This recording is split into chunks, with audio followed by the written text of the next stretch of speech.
Monday, everybody, and welcome back to the Couchside Judges. I'm Scott Fontana. Follow me on Twitter at Scott_Fontana. And I'm Dan Urban. Follow me at the Dan Urban. Follow the podcast at Couchside Judges. And subscribe to us on YouTube and everywhere else that you listen. That's right. YouTube is going to be filling out for us a little bit more in the coming weeks and months and that kind of thing. We've got some other things that we're planning, so keep your eye out. And as always, we talk judging and MMA, so make sure you read that scoring criteria. But wait, how do I find the scoring criteria? You gotta search for it. Just Google it. Yeah, just Google it. Or Bing it. Do people say Bing it? Is that a thing? Do you still use Yahoo? Have you gone to Yahoo in like 35 years? I haven't been to Yahoo in a long time, except for my fantasy sports. Yeah, fantasy football. Fantasy sports. That's basically what they are now. Yahoo used to be my go-to search engine. Yeah, I remember people used to call it Yahoo. I didn't. I was called it Yahoo. Yahoo? Well, because I remember the commercial was Yahoo. Did you ever ask Jeeves? Yeah. Yeah. I used to ask Jeeves. Okay. Sure. And I remember when we were in school and the internet was like, well, the World Wide Web was sort of newish and they were starting to sort of teach it in school. You'd go to, what was it? Hotbot was a search engine. Do you remember Hotbot? Hotbot. I thought it was like, I guess that's where Hotmail came out from. I don't remember. Probably. Hotwire.com, I remember. No, it was a different thing. That was like a travel site. Yeah, Hotbot was like a search engine, and so was, I think, Dogpile. I remember Dogpile. Dogpile, okay. I think Go.com might have been something. Well, Go.com, remember it used to be ESPN.go.com okay. For like ever. Yeah. And then they finally decided that they didn't need to be that anymore, that they could actually just be ESPN.com, like, common sense. And then they have now ESPN.TV. I don't remember that.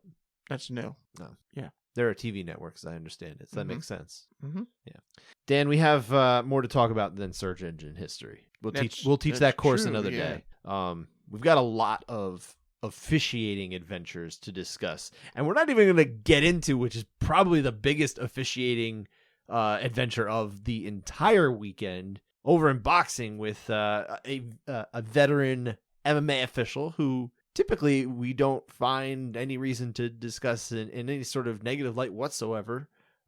Tony Weeks does a fine job scoring the fights, typically. There's good percentages on our data charts. I don't remember any times where we've distinctly disagreed with Tony other than maybe on an 8 or a 9 or something, But yeah, he was he stopped a fight maybe a little too soon over in the boxing world, and everybody in boxing is really upset about that one. But we're not even going to get into that. We don't have time to get into that. We've got our own sport to worry about here. Luckily for him, it wasn't Diamond Dame that did it to. That's right. Oh my goodness. Yeah, that would have messed up a big title fight. Mm-hmm. Like that was this one was a smaller title fight, I believe. I believe it was a championship fight. I don't know. There's too many belts in boxing, and I don't really pay attention. But no, we're over in the MMA side. We're gonna stick to the MMA side, and we have so much to do. We're not gonna do every contested round of the weekend from Bellator and UFC, but we will cherry pick from Bellator and talk about UFC. But we're gonna lead off with exclusively topics on officiating. Even before we get to that, I'm just gonna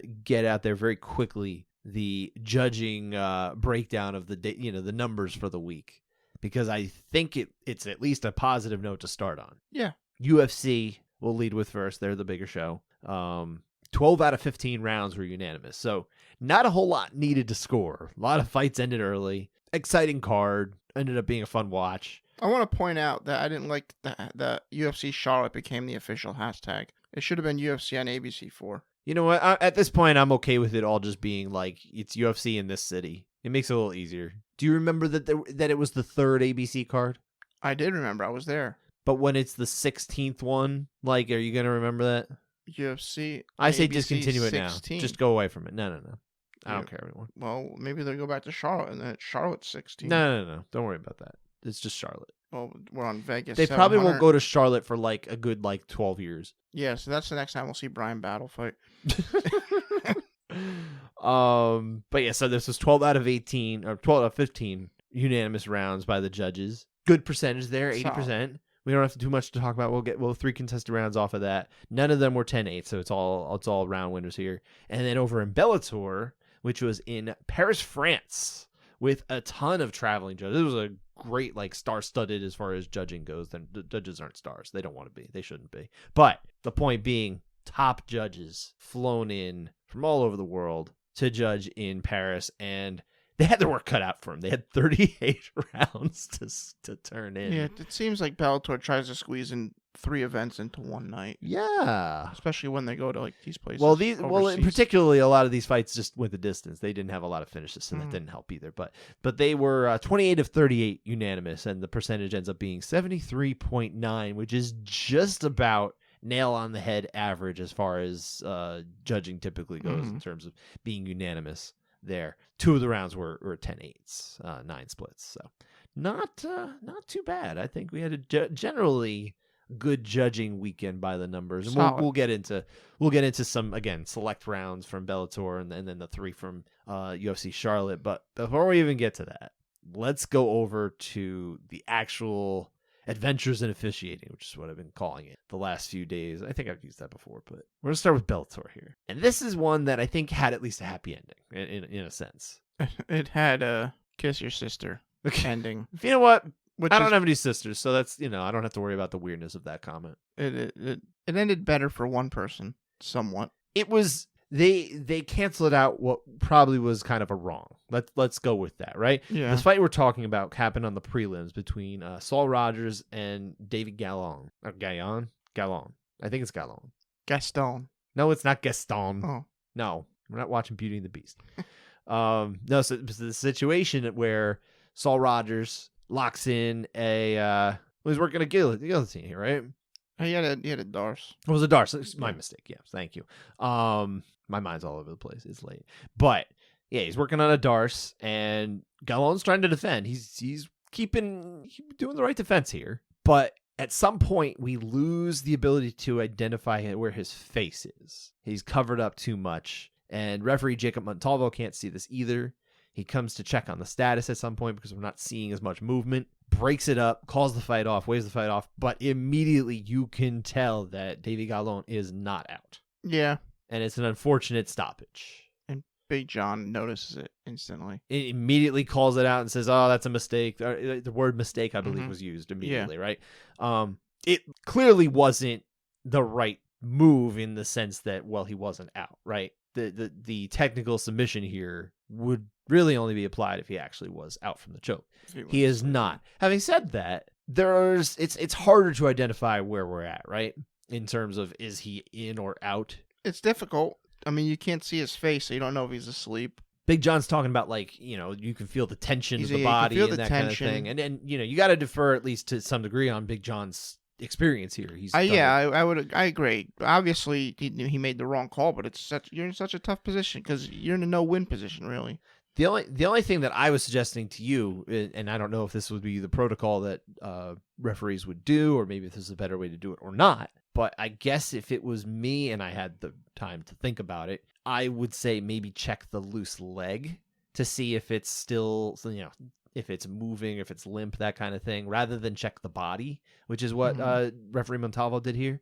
So he started shaking like the arms and the body, kind of like checking. Isn't getting any response, but the guy's defending. Both arms are clasped underneath. Yeah, it was a weird kind of. You would think if you're checking the arms and he's out, the arm would come. You would be able to move it. Mm-hmm. I don't know.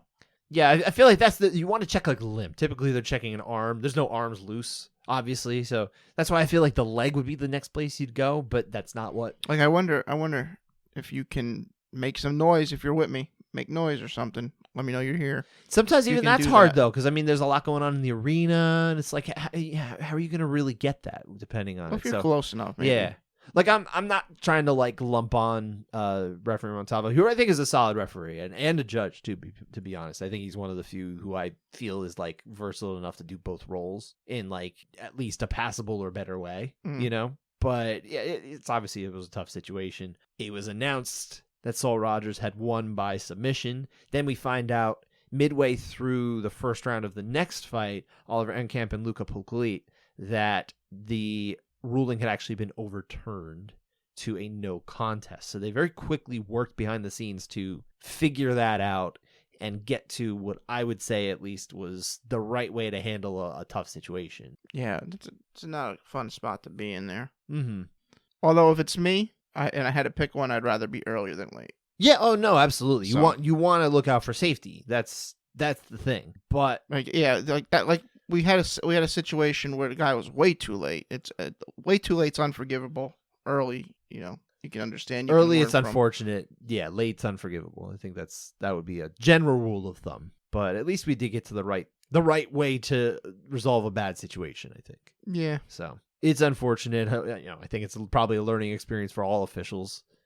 But I'm curious if my suggestion is a sound idea of how that would be handled or not. I never feel comfortable like going too crazy on refereeing because like that seems to me like a much more intimidating job than judging, and that's just my 2 cents on it. Maybe I'm wrong, but what are you laughing about? I was laughing about your suggestion. You're just laughing. I was laughing if maybe you just check the toe, like this little piggy went to the market, this little piggy went home, checking the toe. Get any reaction there? I don't think I've ever done. I was laughing just thinking about a ref doing that. Come to think of it, I don't know if I've ever shown like my kids how that thing works. Like I feel like they don't even know that's like a thing that exists. I should do that. Show them the little piggy thing. My little guy would like that. My youngest. He'll probably get a kick out of it. He's very ticklish. But anyway, neither here nor there. No one gives a crap. That was the main thing from Bellator. But I think over on UFC side, there is one that's a much bigger thing that we're going to get into deeper. But before we even get to that, Douglas Silva de Andrade against Cody Stamann had a little bit of an adventure in officiating, and I don't think it was necessarily the officiating's fault. It was more relating to officiating because of something that happened with the fighter, right? It's just stupid. Like Cody Stamann calling for an up kick that wasn't an up kick. Like in the middle of a scramble. Like we're in the middle of a scramble position. He pushes off on like the shoulder, the neck area with his foot. Says, "Hey, he kicked me in the face," and the ref's like, "Oh, all right, stop." Called his own foul, and then they just stand up, right? Yeah. So and then they restart standing. Goes on to lose. Stamann loses the fight, and then he's like talking about he wants to appeal. Yeah, Stamann had the best round of the fight. Doesn't mean he wins. He lost 2 pretty easily, 1 and 2. Well, judges were on the same page there. So we have no rounds to talk about from that fight. I don't know I'm more versed in the scoring criteria than I am officiating procedure. Likewise. So I don't know exactly what the rules, but my suggestion would be is say that was a real up kick and no point was taken. It was just a warning was given, but you keep the position as long as the fighter on top that got fouled wants to still on the ground. I would think he gets the choice. But where do you put him in that scenario? Because that's a scramble. That's what I'm getting at. You just all fights that have a foul like that, close guard or open guard, and you restart from there. Unless it happens inside control, then you reset him inside control. Well, sure. If there's an established position that you can get them back to, but I don't know. I feel like it's a tricky thing. I'm almost more inclined to stand it up. I don't know. It's because he doesn't have that position either. But well, here's the thing: there is no recreating an exact position, so you just got to put him in a general position similar to it in that sense. That would be my suggestion. I mean, probably the most similar thing would be start Cody just standing and start De Silva down on his back. Yeah, yeah. That seems the more close to what they had. It wasn't really that either, right? But it doesn't feel like he shouldn't even have to be in the closed guard or shouldn't be get to that position either. Because what if he doesn't get to that? Or Cody just worry about fighting. And how about that? And let the ref do his job. There is that too. If he thinks it was a kick to your face, he'll call it. Yeah, this is almost like a non-starter, but it'd be just because we heard things about appeals and that kind of thing. It seemed like the right thing to address. Oh, by the way, that appeal is not going to pass. It's going to get thrown out. Almost assuredly, it will be denied, and it won't get thrown out, but they'll review it then deny it. Yeah, that's what they're going to say. They're going to say, "Hey, this is dumb." I mean, I don't know what they do in North Carolina. Well, this is dumb. Throw it out. Maybe they'll say that before they have some barbecue and go to a Panthers game, which is something I want to do. That sounds like a great time. It would be a wonderful time. I want to go to a Panthers game. Bryce Young, future of the team. Anyway, that wasn't the only thing. And this is the bigger thing. Actually, you got something else. Before we get into that, I want to say, what fight was it? Carlos Ulberg ended the fight on his own as well. Yes, he did. That's right. Good call. But I mean, Potier was out. So yeah, this was the one that prompted. Prompted the rant from Dom Cruz. Oh yeah, but every week. Still, I mean, Ulberg whacked him. Let it go, Dom. He's like, all right, I think I'm done here. And then Keith Peterson's like, Yeah, I think we're done here too. So, but we've seen that before. That type of thing does happen. Mm-hmm. The most awkward thing is when they tell them to keep fighting, and that we've seen before, and it's like he probably was going to let it go. Actually out. Oberg walked away, and then he saw something. He's like, "Oh, he is out. Okay, yeah, end it." Mm-hmm. So I don't got too big an issue with that. So yeah, actually, I don't think I have an issue at all with that. Really. All right. So well, I just wanted to point it out because it was another officiating. No, absolutely. Yeah. Before we get into... We're still in the peripheral kind of. There was we had a lot of reasons to talk about officiating this week, but no bigger than in the fight between Mandy Bohm and who, by the way, is missing just a perfect marketing opportunity to be nicknamed Ka or Kaboom and to walk out to Here Comes the Boom. Yep. And I just no one on her team is helping her. Someone needs to sit her down and say, listen, we've got to do a little bit more. We can do better than that. But that's it. That's all we're talking about for the fight. No. Mandy Bohm against Ji-Yeon Kim. This fight had a lot. I mean, there's a contested round we'll get to in a little bit. We'll lead off contested rounds with that. But later in the fight, because that was round 1, right at the end of round 2 is where it all begins, because Kim is going for this is the guillotine. She's going for a guillotine here. She's going for quote-unquote going for it. Going for it. Maybe she just has it wrapped up. She's not trying to finish it at all. You can tell there's a distinct lack of urgency. Yeah, I'm just gonna hold your neck here.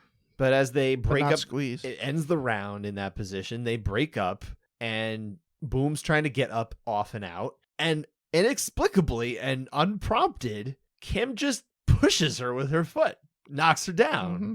It was more of a kick, I think. Yeah, I mean, it was more of a kick than the up kick from Silva de Andrade. You're probably right. But like, what was going through her head?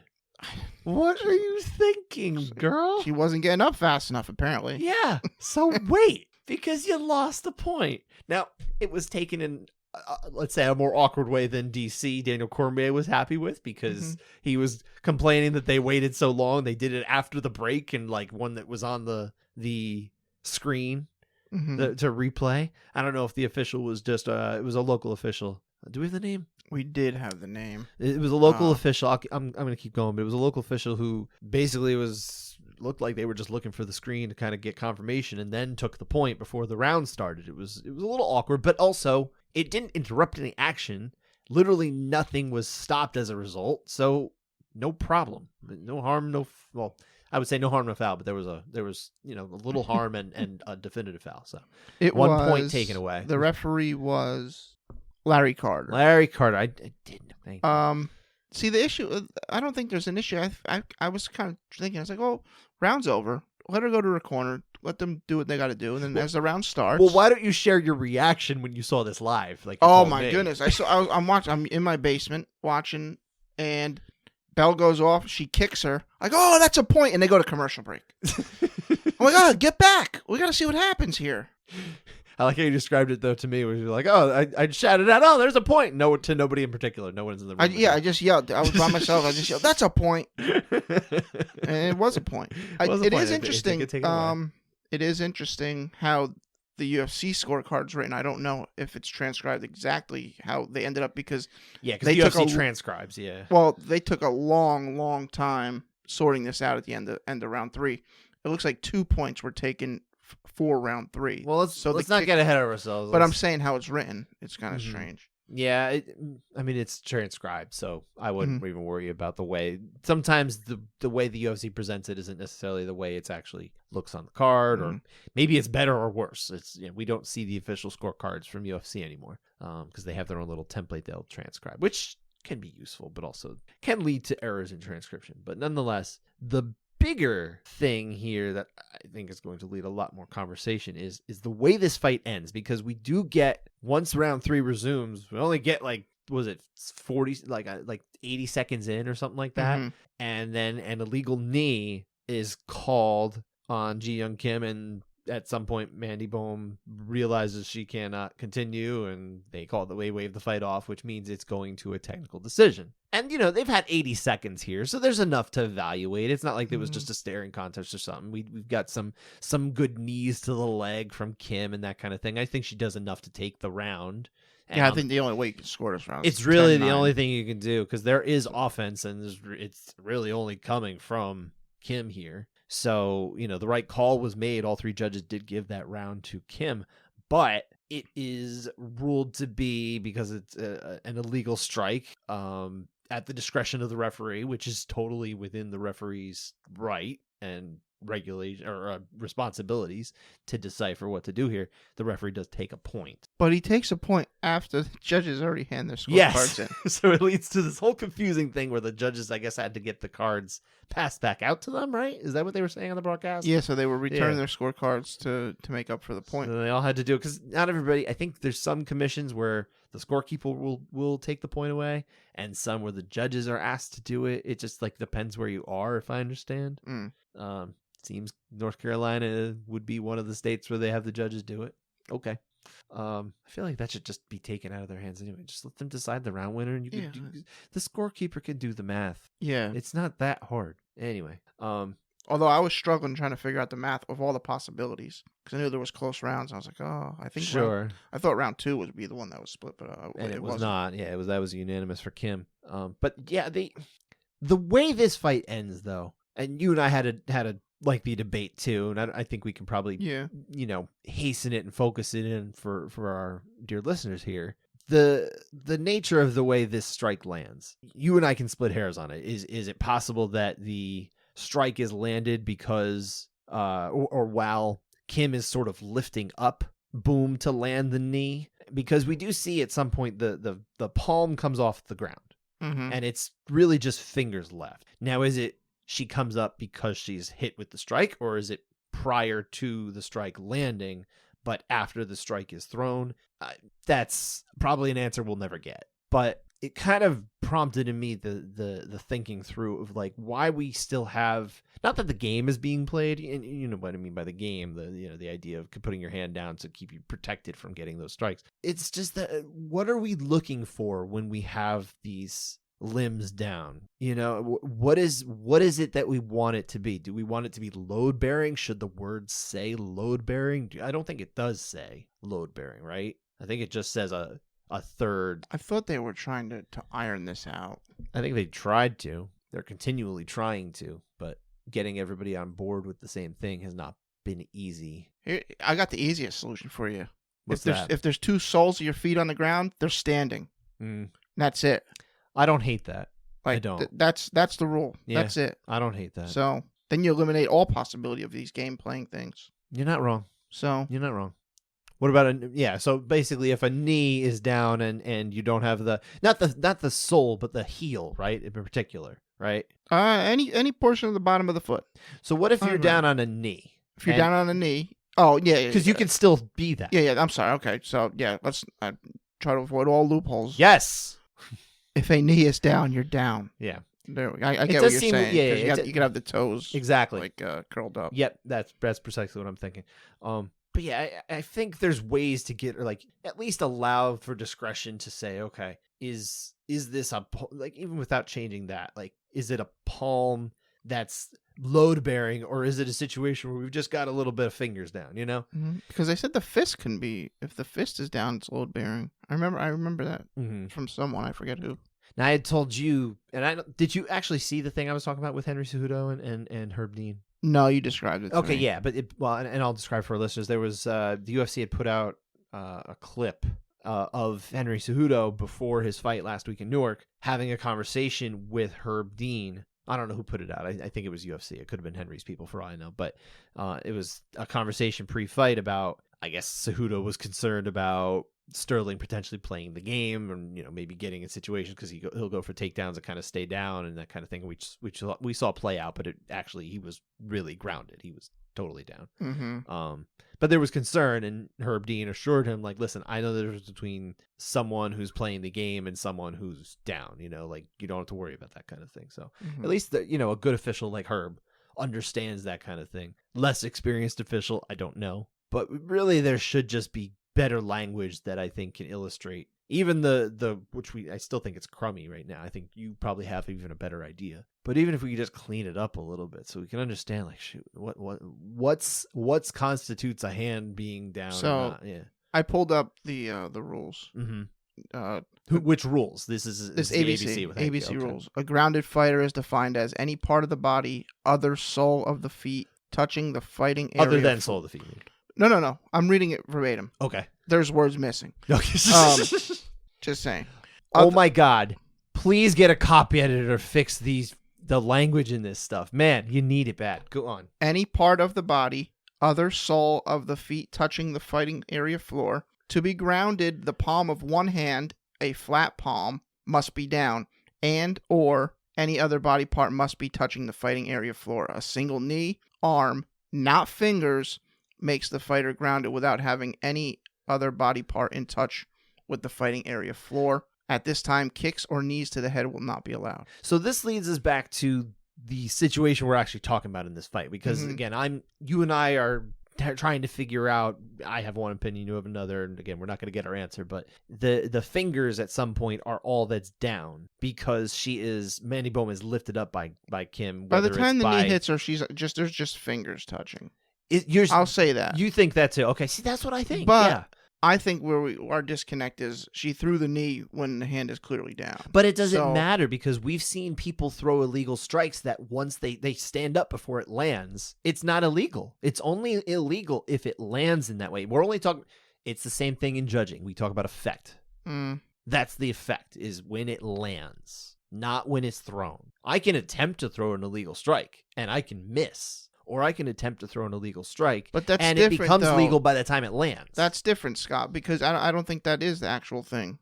Because say now a fighter sees a knee coming to their head, they put their hand on the ground and it lands after they put their hand on the ground. Well, that's different. That's the same thing as thrown. Sorry, I don't mean to talk over you. So why wouldn't it be the same way? But I would lump that into the same kind of idea of like, okay, if you're getting punched in the back of the head because you turned your head. You know, that's also like not okay. You can't just play defense by giving the vulnerable portion of your head.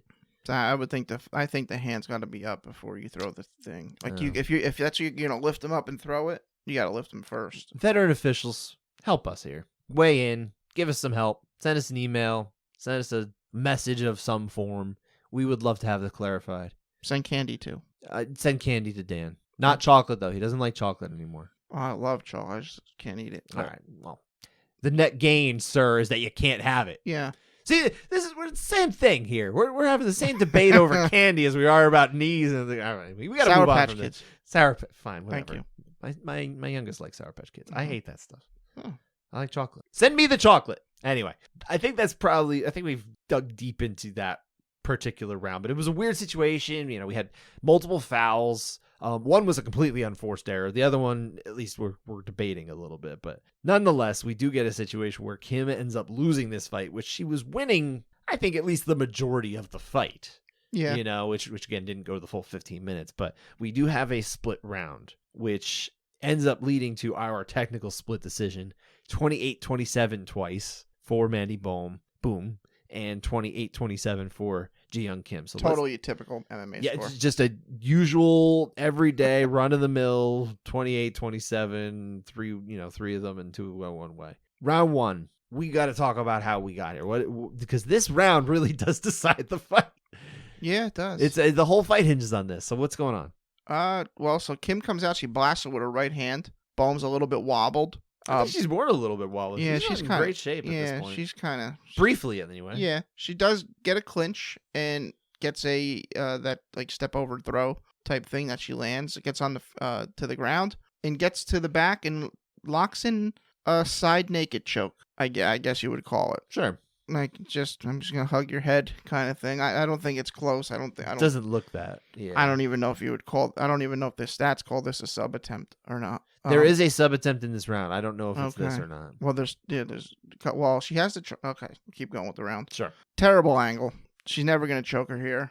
Kim eventually turns into the guard. At this point, Bohm's like, I'm gonna triangle her, except outside of crossing the legs and isolating one arm out, she never really makes any adjustments to finish this, never gets off to an angle. I don't think it's all that close. Kim escapes, gets around to the back on her own, and now she locks in a rear naked choke attempt. It's better than what Bohm had, but it's not. She's not going to finish. She's not finishing this fight with this thing. And then Bohm They get back to the feet, and Bohm gets her down to the ground, gets on top, passes the side control, and I think she throws a couple elbows.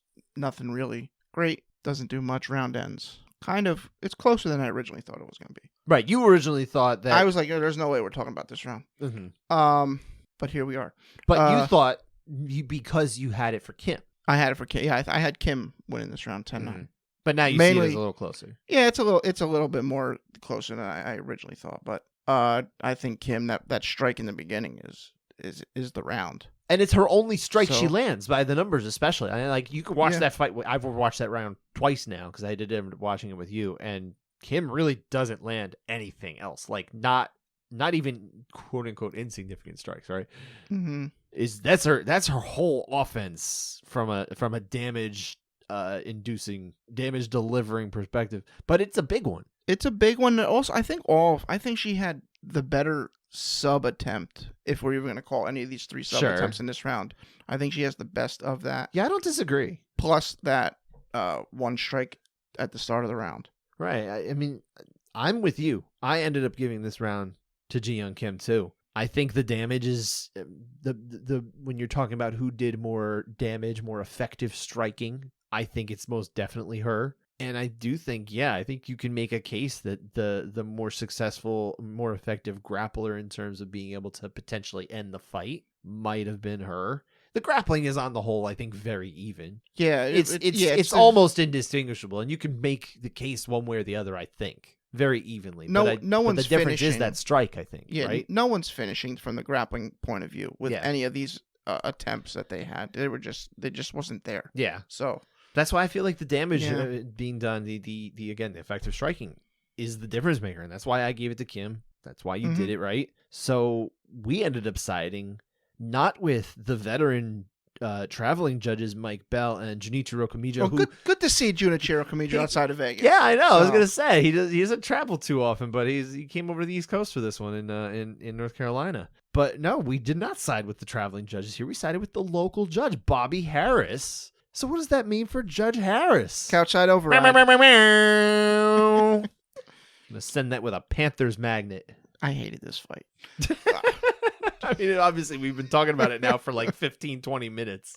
This fight had a lot to it. I think we can move on from it at long last, right? A few expletives in my notes. You did. You had a lot of F-bombs. His potty mouth. Where to next? Let's go to the co-main of this one. We don't have too many rounds, really. I think it's going to be a little smoother sailing the rest of the show. I think we've gotten the big stuff out of the way. Johnny Walker got the win over Anthony Smith. Unanimous decision, 30-27 twice, and a 29-28. So the winner was not in question. It was about round 2, who happened to be winning that round. So what's going on? Yeah, so the version of Johnny Walker that came into this fight was black, more calculated. Blue label. Oh, sorry, didn't know which version you were talking about. Oh no, I know. Not black label. They're black label, gold label, silver label, blue label. They all taste the same, and they all taste horrible. I don't know. I don't drink. Scotch is gross. And now people are going to be, oh, no, this is so much better. It's horrible. It absolutely is disgusting. Well, it's made by Scottish people, so I approve. Okay. My grandmother's from Scotland. Okay. Scotch is gross. Anyway. Just keep going. Johnny Walker, he had a good game plan. He won the fight. I'll say that. I think it's very fortunate that they took this off being a headliner, because 5 rounds of this, we didn't need 5 rounds to know who the better fighter was. But anyway, round 2, it's a closer round than round 1. Round 1, Walker almost got a finish. But Smith lands a couple big shots upstairs, a couple good leg kicks. But I think it was Walker who was the one that was more effective. He had good strikes to the head, a lot of leg kicks, a lot of solid leg kicks. Also, this round looks like it happened in slow motion. But 10-9 Walker. Yeah, I had Walker too. Same reason. I thought the leg kicks were working pretty well in this particular round. So I gave it to him. I think this ended up being a clean sweep for Johnny Walker. I can see where the argument can be made from Brian Pucillo, a fellow traveling judge, not fellow, but like the other ones, a traveling judge, who we don't hear from too often, but now we've started to hear from a couple more times. Now they're moving around the country a little more, right? Yeah, but we ended up siding with Mike Bell and Junichiro Kamijo again. So we're friendly with them again. That's right. Yeah. Yeah, we're back on their side. Yeah, they don't suck anymore. Anyway, that's it for that fight, though. I mean, just not a whole lot more to share. Last round from UFC was on the prelims. heavyweight fight, which it wasn't even a terrible heavyweight fight. We're always down on the heavyweights, and this one did go the distance, but I didn't think it was that bad a fight. All things considered. Actually, it was a decent heavyweight fight. Yeah, it was decent. Decent is like a 5 out of 5. No one needed an oxygen tank after it. That's right. In between rounds. A distinct lack of like pauses against the cage where they're clinching. There's nothing wrong with, doing a little, the dirty work against the cage. But then, sometimes it's just, okay, well, they obviously can't make 15 minutes, so they need this few minutes just to get through.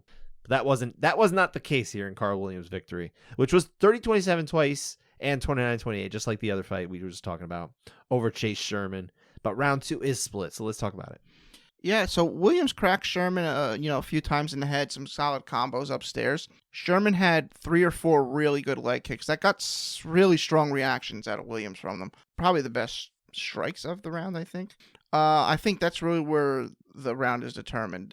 Head strikes versus the leg kicks. I lean towards the head strikes, so 10-9 Williams. I went the other way. I actually gave more credence in this case, and they were good head strikes from Williams, but I didn't think as many of them enough. I thought those leg kicks from Sherman were working really well. I think he did a nice job.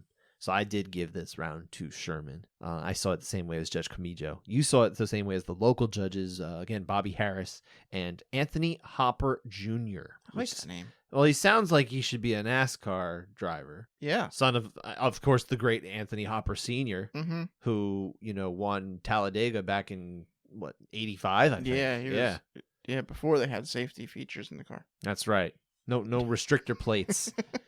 That's a NASCAR term that I can pull out of my pocket. I don't know much about NASCAR, but I got that one. I know that rubbing is racing. I also know that if you ain't first, you're last. That's true. That is. And if you're on fire, strip down to your underwear and run around. Well, even if it's invisible. Stop, drop, and roll. An imaginary fire. I was talking about stop, drop, and roll today. Yeah? Were you talking with a 5-year-old? No, I don't. I haven't heard it in forever. But I remember it was like because you're not 5 anymore. I guess that's I guess that's why, because like, I remember being told like if you get caught on fire, stop, drop, and roll. I'm like, okay. I'll ask my kids what they get taught. Yeah. They love firefighters and fire trucks and thus fire safety. Okay. So Fireman Sam. They know all about that. But yeah, so we were split here, you and I. But yeah, I can understand why it would go one way or the other. This is a perfectly fine score. I saw some people reacting to this on social media that like a 30-27 Carl Williams score was one of the worst scores like of the year. And I'm like, what? No. They'll do. No, it's perfectly fine. I gotta say, particularly this card, it stood out. Commentary was very biased in certain ways, where it usually always is. But it stood out in ways. How dare you accuse the commentary team of such? Especially in the Tim Means, Alex Morono. Okay. And when stats come up on the board on the screen, it sways everything. Yes, it does. It changes the narrative from what they were talking about a lot of times. In that round, the first round before Morono finished it in the second, the stats favored Morono and the commentary favored Morono. Sure. However, Means was unanimously the winner for that round. Yeah. He was the more effective fighter. Mm-hmm. But that doesn't come through, and then people see it, and then like, oh, that makes no sense. How'd that even happen? And it's because you're being told that's what's happening. Mm. So, and that's coming specifically from the color commentary team that are interpreting the action. Yeah, there's obviously multiple roles at play here. 2 people do more or less one role, and that's DC and the other DC, Dominic Cruz. Mm-hmm. John Anik is typically there to and he seems to take this role seriously in terms of trying to balance things out. He tried very hard. Mm-hmm. There was a few things that stuck out. He would try to explain. Sure, but yeah, I mean that was really it though. We obviously had a lot to talk about in the UFC in terms of other stuff, but that's it for our contested rounds. We don't have any other contested rounds. Real thing, I don't want to overlook. Jailton Almeida is amazing. Oh yeah, that's right. We didn't really get to talk about any of the actual. This guy, away from this he's going to be a champ, I think. I don't know about that, for man. Sure. For sure. Someone's going to stop the takedown, and then I want to see what he can do. There's nobody there that can. John Jones. He's not sticking around, they said. But I would love to see Curtis that fight. Blades. Okay, he's the only guy. Curtis Blades is the only wrestler ahead of him right now. I don't necessarily disagree. That's a great fight I'd love to see. I wish they would just let him fight Jones tomorrow. Forget Stipe. I'm over it. Just give him Jones. You're crazy. I want the other fight. Let's go. Let's move on, though. We've got some Bellator. Yeah. We got a little Bellator. I know you didn't watch this live, but you caught up enough to at least talk about the rounds we're going to be talking about. There were 10 rounds, like we said. There were 10 contested rounds. We've only decided to go over the main event, which had 3 rounds. Mm-hmm. 3 split rounds, despite the fact that all 3 judges had 49-46. Everybody took turns picking an out round. Thanks a lot, guys. That's all right. And then we've also decided to go over it happened to be a unanimous decision, Luka Polklit over Oliver Enkamp, but it had 2 rounds split, and the only media scores that I saw posted happened to be the ones from Sherdog doing the live commentary. One of them being a friend of the show, Jay Petrie, did the ABC training last year with us. But they all had Enkamp the winner, even though Polklit got the decision. So I said, you know what, we should at least go over that fight. You know, we can leave the rest. There's a couple 10-8, 10-9 splits, and then there's 3 other rounds that it was all 30-27 twice and 29-28. So we're talking about rounds that like didn't change anything. So I think I decided we would just skip those. I think you agree. Yeah. Yeah. So let's start with that main event, which was Fabian Edwards. Although those are more fun rounds. What's that? They're a little bit more fun. Which ones? 10-9 versus 10-8. Oh yeah, I know you like doing them, but no, I think we've got to at least talk about the main event here. Yeah, Fabian Edwards got the win over Gegard Mousasi, puts him in the driver's seat now. He will be fighting, it looks like, Johnny Eblen for the middleweight title. That's an interesting fight. I like that. It's Johnny Eblen was there. Johnny Eblen was there. Yeah, he does not look like 85er. No, he's massive. He is enormous. I've been in his presence. He's a big guy. My God, he's a big guy. Let him fight Jailton Almeida. Yeah, right. Also, former college wrestler, so he would at least be able to handle the takedown a little bit. Probably won't get ankle picked. Be an interesting fight. Anyway, round 1 is where we're gonna start here because we've got 3 rounds to go over. Rounds 1, 2, and 4. So what's going on in round 1? First 2 minutes, not much happens. Edwards landed a nice left to the head, a couple inside leg kicks, and all Mousasi landed was a low blow. So the action stopped after, at the 3-minute mark. That's an effective strike. It's not a legal strike, but it's effective. it is effective. As they restart, as the round goes on, Mousasi started throwing a lot of leg kicks. I just think they had very little impact. It's like that front kick to the knee, and like just tapping the leg, really, just touching it. I didn't think many had impact, as I said. I thought Edwards, everything he threw was a bit more effective, so I'm on 10-9 Edwards. I thought Edwards had a nice round. I actually did. It's not like this isn't a crazy round to go the other way here, but it's like almost close but clear to me. I don't think I go there. I think it's still close enough that I'll give some leeway there. But, I definitely liked what Edwards was doing on the whole. I just thought it was much more effective. Edwards had a good round. He had a low volume, though. Mm-hmm.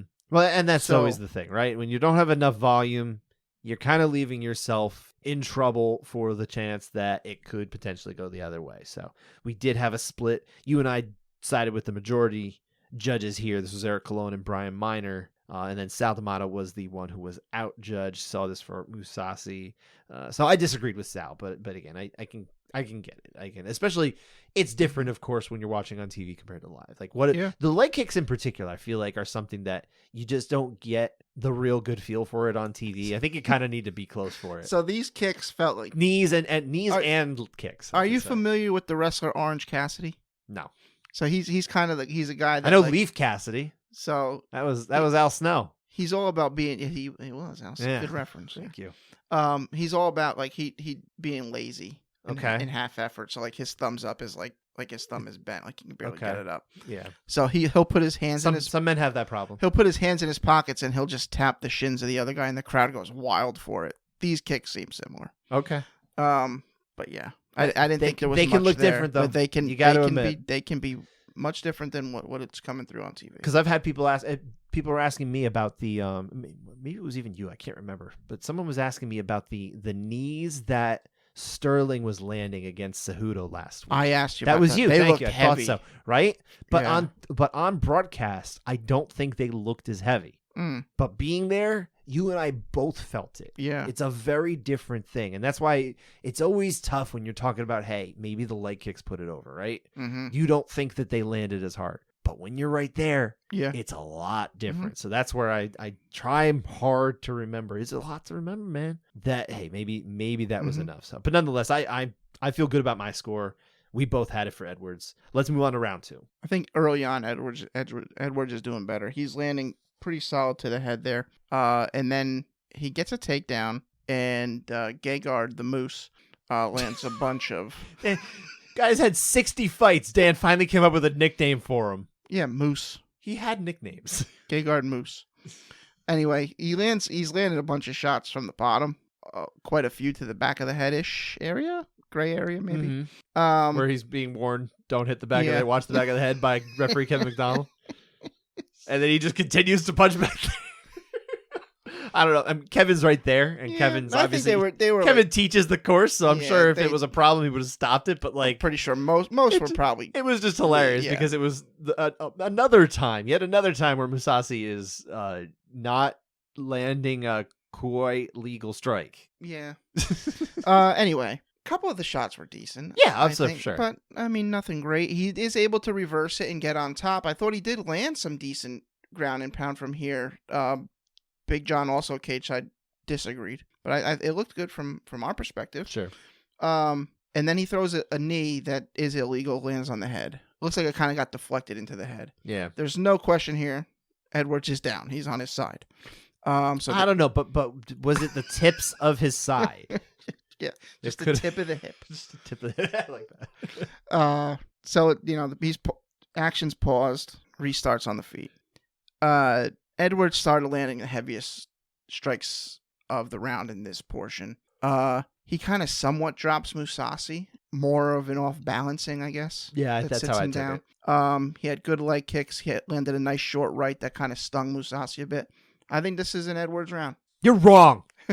No, I did disagree with you. I had it the other way. It's close. But, okay. But I think it's probably, of all the rounds in this fight, I think this was actually the closest round. Right. I think it's the easiest one for you to say, okay, yeah, I can go either way with that one. But I did side with Mousasi here.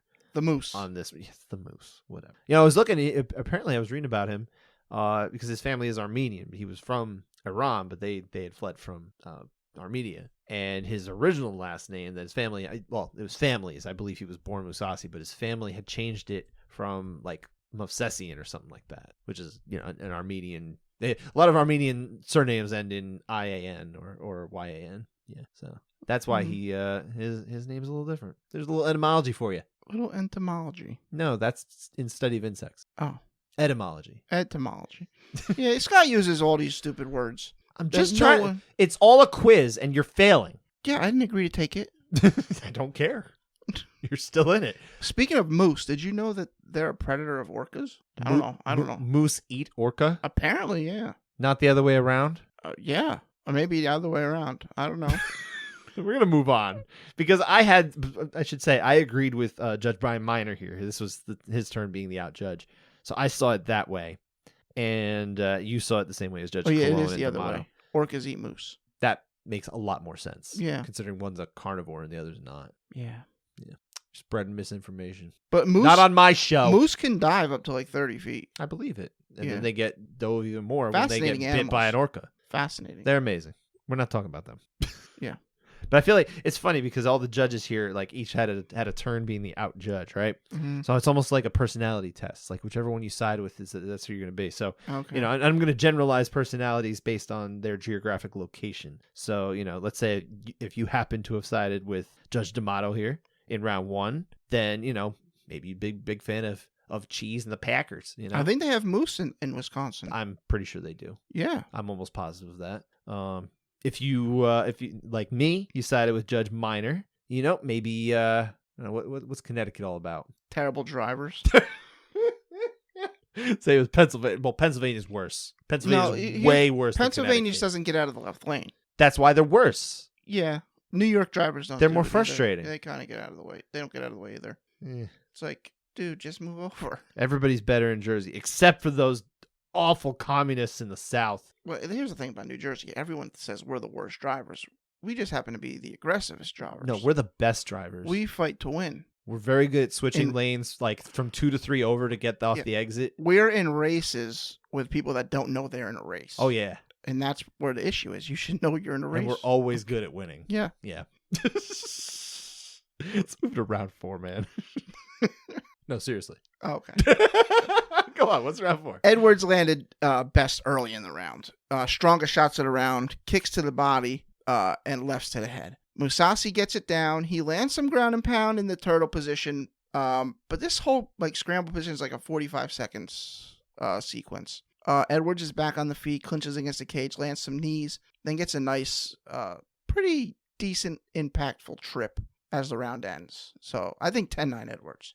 I also think 10-9 Edwards, but yeah, close enough. Just inside that way. It's inside with Judge Cologne here because, I mean, let's be honest, it's Taylor personality trait you got with him. Taylor ham and pork roll. Oh, okay. It's easy. Yeah. Yeah. Anyone from South Jersey, they just don't get it. Them sitting there eating their pork roll and their hoagies while they're drinking their water. You know they say water down there, right? Instead of water. Water. I mean, maybe Eric Cologne does not do that. I don't know, but I'm just saying. No, it's water. Water. Not water. Water. If you go to Philly and you ask for something to drink, they'd say, "Well, we've got some water." Water.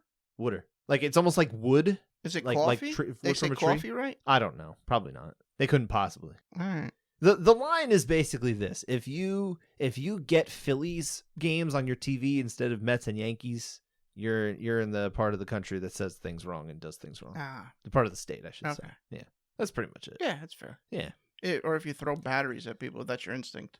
Yeah, but that's really more isolated to Philadelphia and the terrible people of Philadelphia. Okay, so I got you. If you're a listener from Philadelphia, I'm sorry that you're from Philadelphia. Oh, Giants are about to go 2-0 this year against you.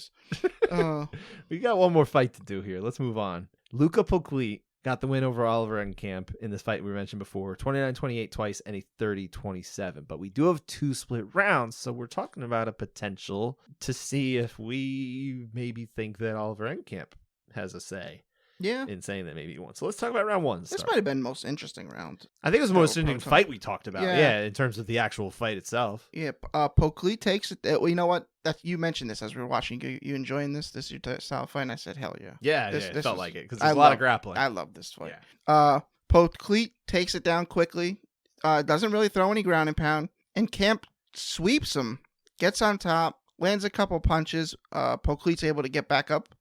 And then he goes and gets another takedown while Enkamp attacks a guillotine. Not close, doesn't get it.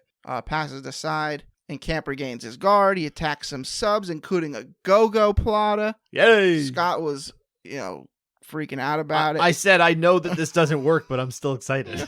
It's just nice to see someone attack it. Yeah. Then, from the bottom, he's landing some heavy punches and up kicks. Poclete postures up, lands some ground and pound. But other than that, I don't think he had all that much effective offense outside of the end of the round. I favor Enkamp here, 10-9. Before I get my score, I want to point out while we're talking about the Gogo Plata, later on in the fight, the man who we would all expect to be going for the Gogo Plata, don't believe he did, but Brent Primus picked up a really good win over Mansur Barnui, I believe it was. And the guy who wasn't even in the Grand Prix is now moving on. He's now moving on to have a title fight.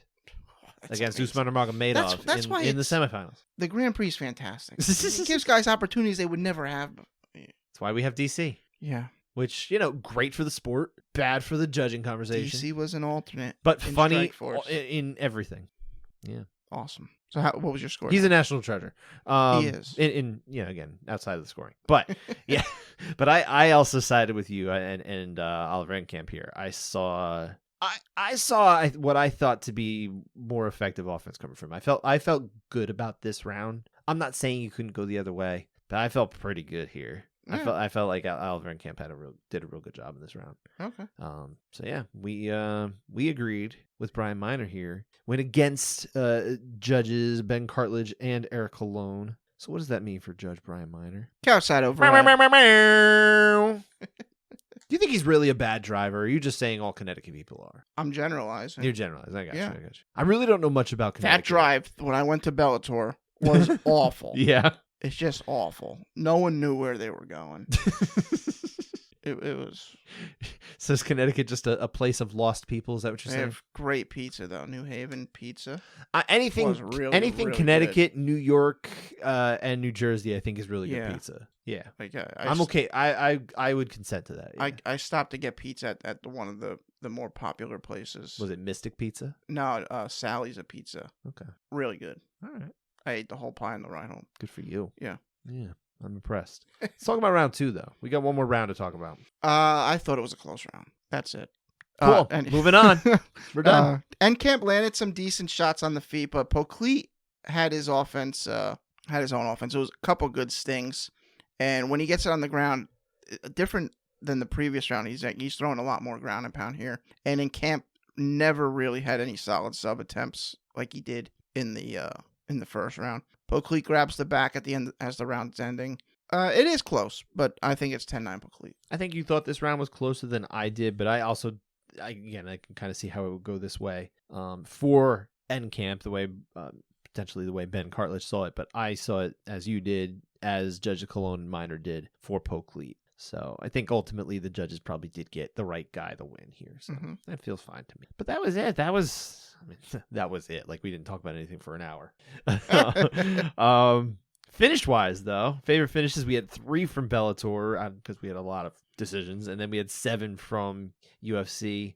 Cumulatively, we had 6 KOs or TKOs, 4 submissions, and 5 fights all in the UFC ended in the first round. No first round finishes in Bellator. That was unusual. That is unusual. Wow. Especially for so many fights. All the fights, and they all went the distance and stuff too. It was like, Jesus.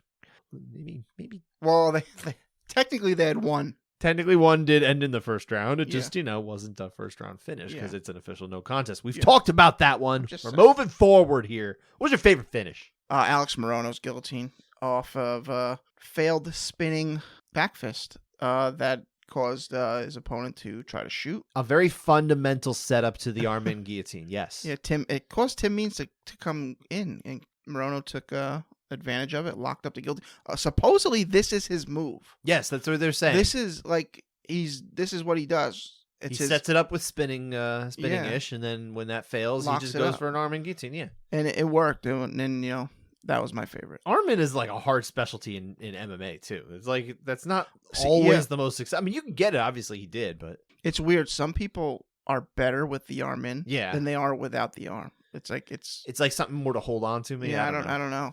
I was never very strong with the arm in position. I kind of felt like I needed to have the no arm when I would grapple, which has been a long time and I miss it. So that I knew you were going to pick that one as your finish. So I kind of went in a different direction, but this was a really good one too. It was Matt Brown delivering the thunder and lightning in the right hand, dropping Court McGee, walk-off knockout.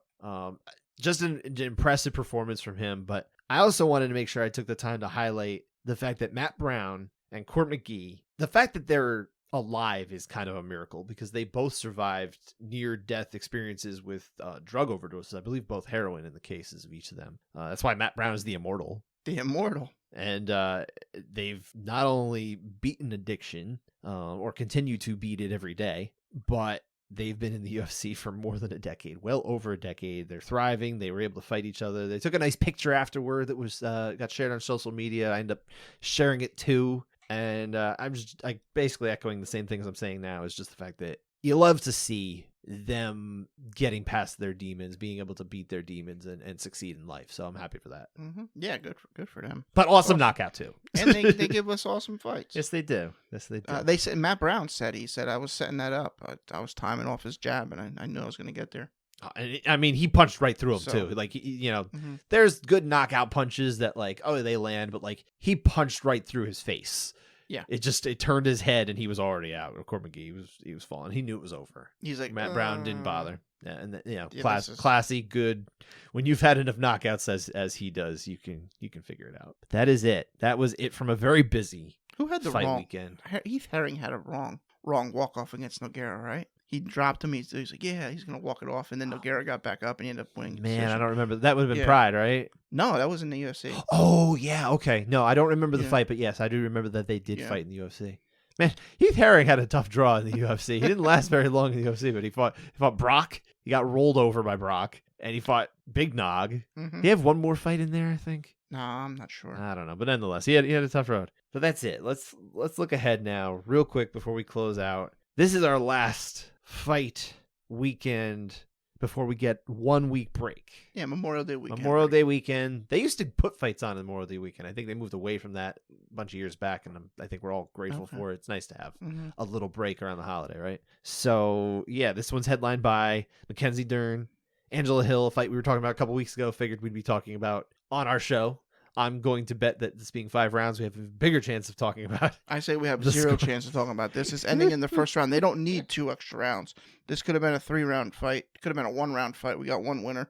It's Mackenzie Dern. She's subbing Angela Hill. And that's that. Well, this fight moved into the main slot because we lost the original headliner, which was Irene Aldana against Raquel Pennington. Irene Aldana stepped up to get a title shot next month. We'll be talking about that Good fight. For her. Yeah, I mean, it worked out for her. Honestly, it's worked out for everybody. I'd rather have that fight than the trilogy fight between Juliana Pena and Amanda Nunes anyway. I don't need that one now or later unless maybe picks up another win. But yeah, the immediate one I didn't love, so I think it's better this way. Pennington, I understand it from, I believe it was Dana said to us at the press conference last week that Rocky's going to be the backup. She'll weigh in backup for that one. So, what's with all these backups? Oh, they love doing it now. They don't like to have a no title fight happen. Yeah, I know, but what happened to guys already on the card that got a promotion? Like Al Iaquinta? Or Charlie Brenneman when he gets up to step up to fight Rick Story. Yeah, but that wasn't for a title. And it wasn't for a title, but still, it was a huge win for him at the time. It was. And it was a big promotion for Sheets over in Pennsylvania. Yeah, it was the big I remember that. But yeah, so this one's Saturday, by the way. 7 p.m. Eastern Time main card begins in Las Vegas at the Apex.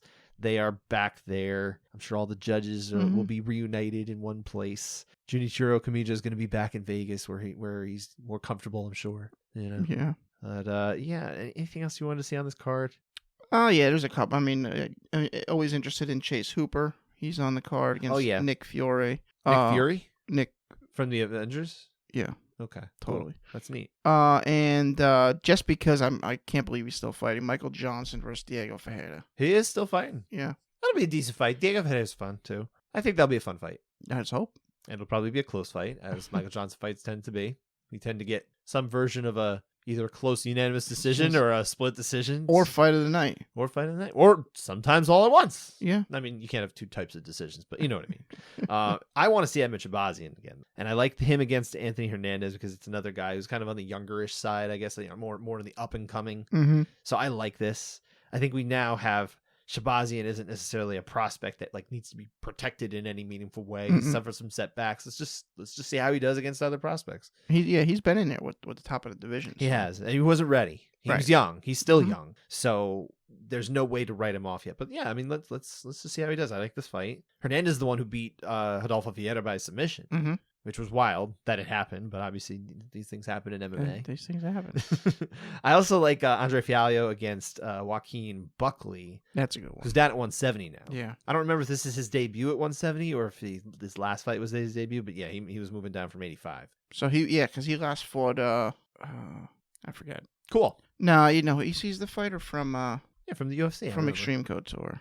Chris Curtis, sorry. Oh yeah, okay. Lost to Chris Curtis. Yeah. No, this I think should be interesting. He's going down to he's kind of a thicker guy, but he's also not the tallest of guys. So I wonder if as long as he can make the cut safely, which can they? I don't know. It's interesting. 170 and below, especially 155 and below though, too, is where you start to see the cuts start to get a lot deeper on the fighters, and it's always unfortunate. I hate to see it, but if he's comfortable doing it and he thinks he can do it safely, I wish him well, and I hope it's a good fight. All right, that does it for this episode. We'll be back again next Monday, breaking down all these fights.